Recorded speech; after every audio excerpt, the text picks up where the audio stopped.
ഇളങ്ങവം ശ്രീ സുബ്രഹ്മണ്യ സ്വാമി ക്ഷേത്രത്തിൽ ഭദ്രകാളി പ്രതിഷ്ഠ മെയ് 14 രാവിലെ 9-നും 10-നും മധ്യേ. മൂവാറ്റുപുഴയിൽ മുഹമ്മദ് പുഴക്കര അനുസ്മരണം നടത്തി. നഗരസഭാ ചെയർമാൻ PP എൽദോസ് അനുസ്മരണ സമ്മേളനം ഉദ്ഘാടനം ചെയ്തു. പ്രമുഖ സിനിമാ നാടക പ്രവർത്തകനും നടനുമായ മുഹമ്മദ് പുഴക്കരയെ അനുസ്മരിച്ച് മൂവാറ്റുപുഴയിൽ കലാസാംസ്കാരിക പ്രവർത്തകർ സമ്മേളനം നടത്തി.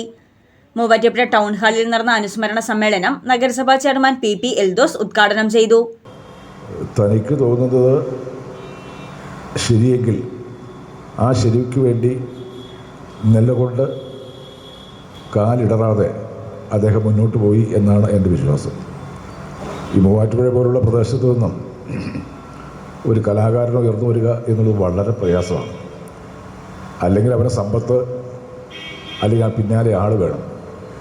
ഇത് രണ്ടുമില്ലാത്തൊരു വ്യക്തി സ്വന്തം ആശയങ്ങളിൽ ഊന്നി നിന്ന് അദ്ദേഹം നാടകം രചിച്ച് അഭിനയിച്ച് ഈ സംസ്ഥാനത്തുടനീളം അത് അവതരിപ്പിച്ചും അറിയപ്പെട്ടും വന്ന അദ്ദേഹത്തിന് നമ്മൾക്ക് ഇല്ലാത്ത പല കഴിവുകളുമുണ്ട് എന്നാണ് എൻ്റെ വിശ്വാസം.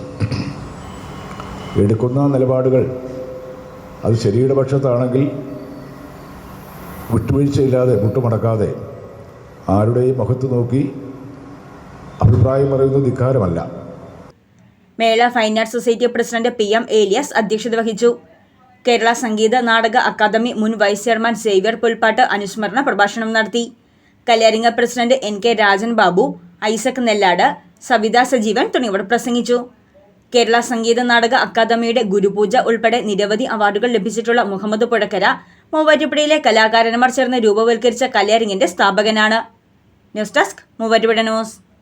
നിങ്ങളുടെ പഠനാനുഭവത്തെ കരുത്തുറ്റതാക്കാൻ NAAC അക്രഡിറ്റേഷനിൽ A++ കരസ്ഥമാക്കിയ മൂവാറ്റുപുഴ നിർമ്മല കോളേജിൽ 2025-26 അധ്യയന വർഷത്തെ അഡ്മിഷൻ ആരംഭിച്ചിരിക്കുന്നു.